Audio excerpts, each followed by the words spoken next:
What is up, everyone? Welcome to another episode of Talking Timepieces with Tony. What day is it today? It's Friday. Yay. That was Paco. Today I'm wearing my Cartier Pasha. Anyway, today's Friday, so it's the Q&A day. So for all of you new subscribers and people who don't know what Friday is, besides it being Friday, today we do the Q&A. So if you want to be a part of the Q&A, all you have to do is leave your question in the comments below, and I will answer it on an upcoming Q&A. Don't find me on, well, find me on Instagram too. You can follow me on Instagram at the same Talking Timepieces with Tony, but don't ask your question on a DM on Instagram. It's just I'm not going to check it. So just real simple, comment in the comments below, and you'll be featured, hopefully. You will.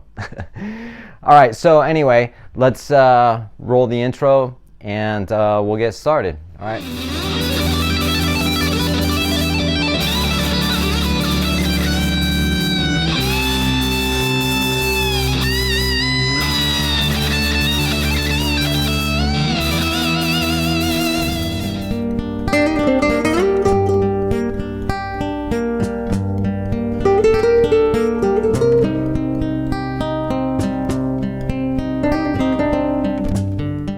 Okay, so I got a lot of questions this week, man. So I'm breaking it into two parts, today and tomorrow, Friday, Saturday. And so I appreciate all of your questions.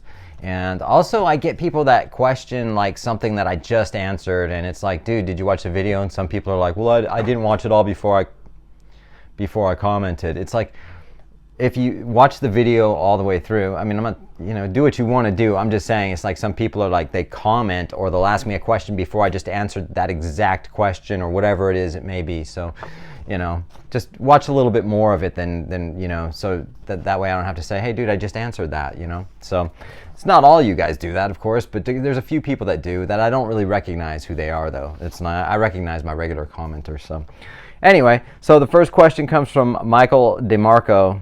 899. I believe your watch content is some of the most authentic and best opinion-based content on YouTube. Thanks, man.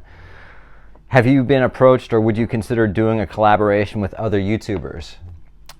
I have been approached, yes. And just, I think it was this week or last week, I got approached by someone who's fairly big, actually really big, by someone in his organization. I'm not going to mention who it is because it's okay. My cats are just going to do everything they can to distract me right now. They asked me on, but I for one, I have to like the channel and like who they are. There was a time when Paul Thorp invited me on, and I flat out turned him down just because it would probably most likely end up in a confrontation, and he doesn't know how to listen and would rather just tell people to shut up, and he's not very good at with that kind of stuff. But I have been, and would I? It just depends, Like, for instance, the person who contacted me regarding this other channel last week, I kind of thought, well, it's really not up my alley. I'm not really into sort of the more drama side of doing this, you know what I mean? I'm more into talking about watches and being authentic about, having my passion with watches and not slagging other YouTubers and things like that, So I said, no, I don't think it would be a good fit, is what I said. But I would if it was the right fit, you know what I mean? And if it's not, then I won't. And I don't care how big somebody is. It doesn't fucking mean shit to me, Some of these people actually do think they're celebrities, and I laugh at that. It's just like, really, dude? This is all you got? I came from the actual true real entertainment industry, man. I know what a celebrity is as opposed to not a celebrity. So anyway, it's just a weird thing, you know what I mean? It's like, I guess I'm just going off on a little bit of a rant. But the thing is yes, I would if it was the right situation. Thank you for your question, man. Appreciate it. This is at 67 New England. Question: do you think Randy Rhodes was an amazing guitarist, as many like to say he was, and who are your favorite guitarists, past or present? I did a whole video on guitar players' watches. Can you guys settle down? I did a whole video on guitar players and their watches, and I did mention Randy Rhodes. Randy Rhodes was like a freaking icon to me. He's like, I worshipped him when I was younger. Randy Rhodes is amazing. who do I, and there was that whole thing back in those days, you know, Randy Rhodes or Eddie Van Halen, and I preferred Randy Rhodes over Eddie Van Halen. Who do I like, past, present, or present? There's no one present that I like as far as new guitar players. I don't pay attention to any of that stuff anymore. Past players, there's just so many. You know, you guys like Hendrix, Stevie Ray Vaughan, Eddie Van Halen, of course, Randy Rhodes, Steve Vai, you know, and then a lot of jazz guys as well, a lot of classical guys, Paco de Lucia on the flamenco side of things, Al Di Meola, Yngwie Malmsteen, you know, it goes on, and I'm probably missing a lot, but there's just too many of them. But yeah, so thanks for your question, man. This comes from Now That's Funky 7676. I have a super simple question, and I know lots of people would like the answer. What happened to the Magic 8 Ball? What happened to the Magic 8 Ball? If any of you remember when I used to do the Magic 8 Ball, yeah, I still have it. She's sitting right over there. I stopped. I kind of just took it away because that was really back. Hey! Oh, fuck, I'm sorry, man. It's crazy. Okay, I am so sorry, you guys. I should almost stop this video at this point and just restart, but the Magic 8 Ball, I was doing that more in the day when watches were way more scarce than they are now, and every freaking YouTube channel acted like they had a crystal ball and would try to tell you what Rolex was going to do, and this was going to happen, and this was going to happen, and half of those YouTubers are gone now, probably more than half of them. I don't see any of their channels anymore.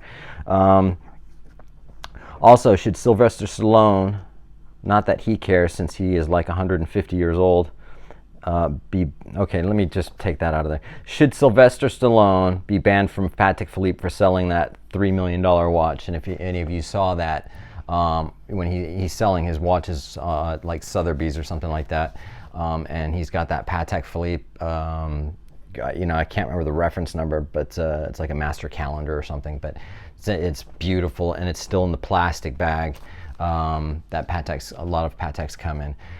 Should he be banned?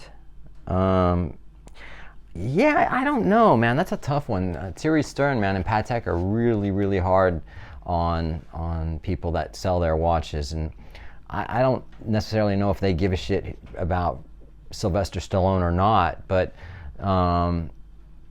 you know, I don't even know why he's selling it. I do have some other questions regarding that, but it's like, you know, he is a watch guy, but why not hang on to it? He doesn't need the money, but that's not your question. It's basically, would he be banned from Patek Philippe, you know, blacklisted? I doubt it, because he's Sylvester Stallone. He's so freaking massive, if he, you know, as a star, that if he went to Patek Philippe, I don't know if they'd necessarily give him the next one, but, you know, and should he? I don't know.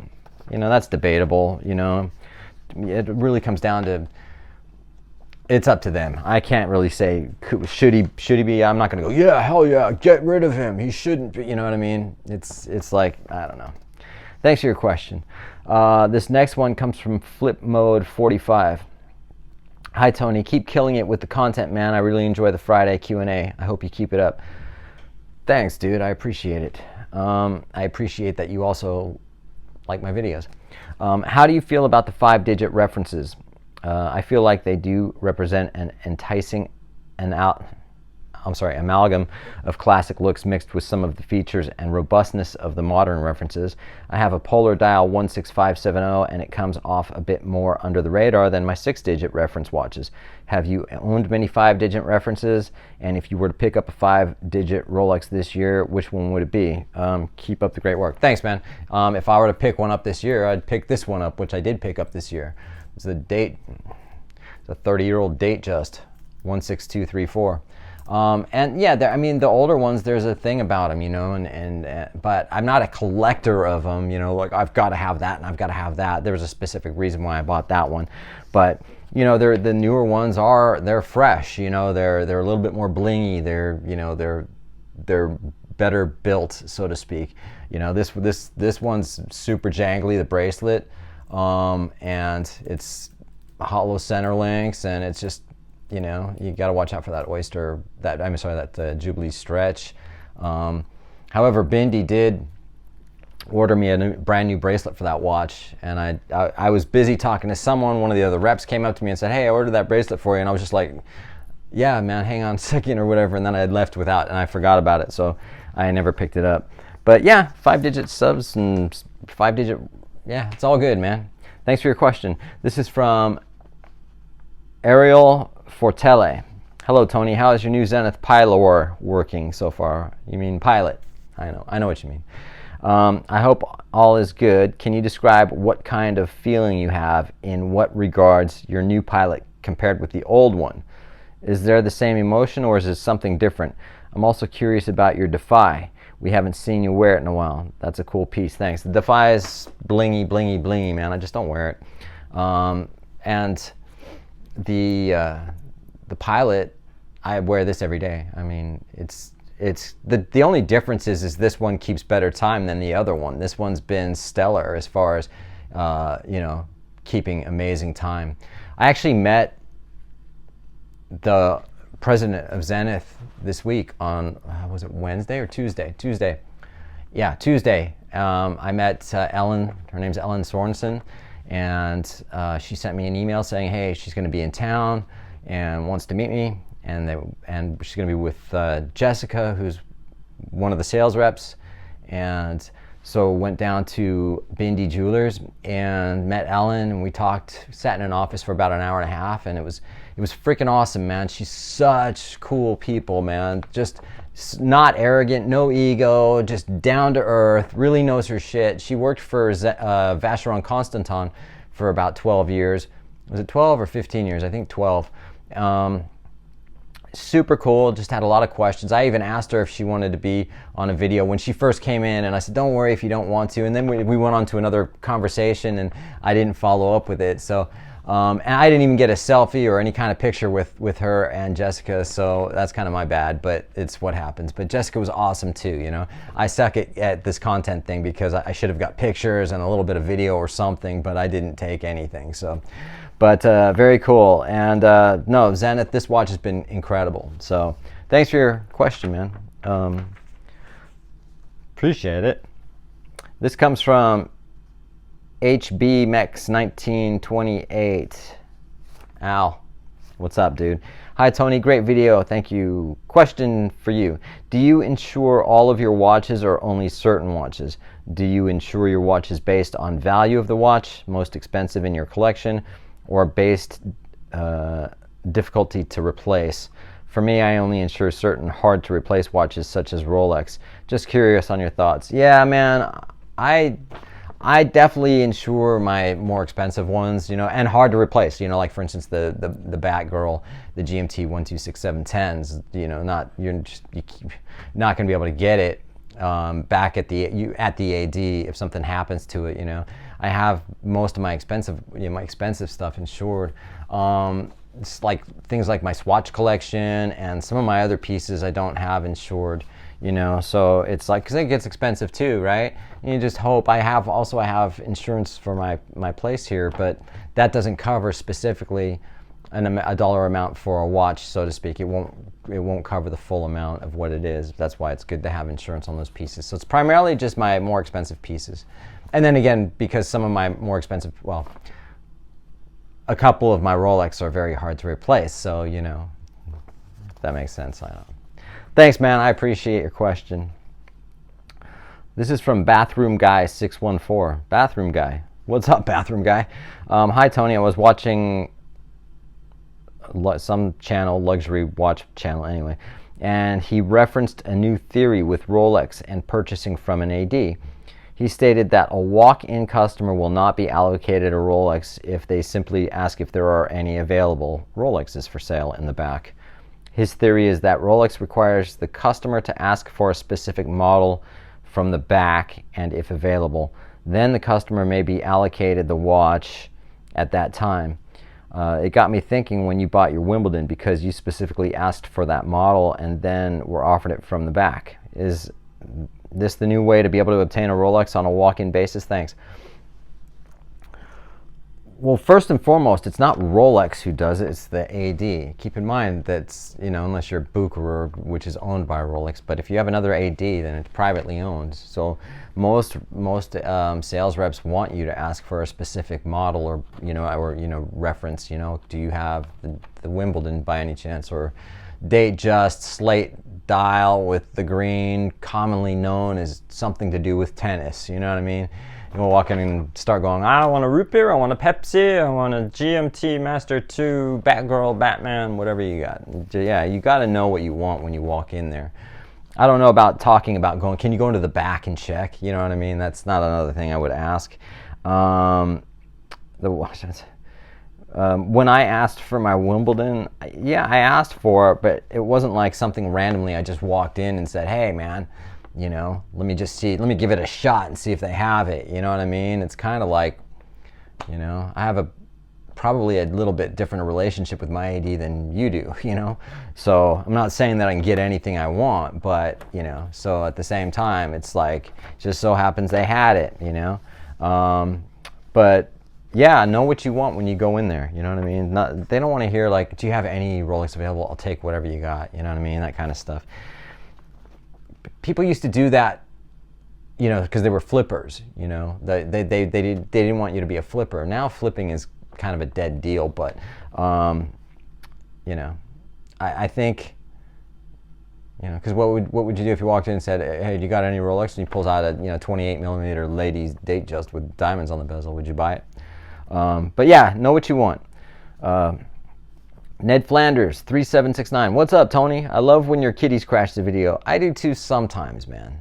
But when they start getting obnoxious like they did at the beginning of this video, that's when it's like, they're like going, oh, Tony's on. He's doing his thing. Let's go play and fuck shit up. I'm going to go over here and knock that over. I'm going to go into the kitchen and knock that over. And then I'm going to attack Uku. You know what I mean? And Paco's looking at me like, what's he doing?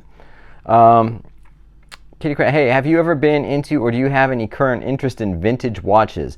Apologies if you've touched on this before, and congrats on the 4,000 subs. Thanks, man. Yeah, I'm not into vintage watches, and of course I've had plenty of them. I have an Omega from 1956 or 58. That was my grandfather's, whatever.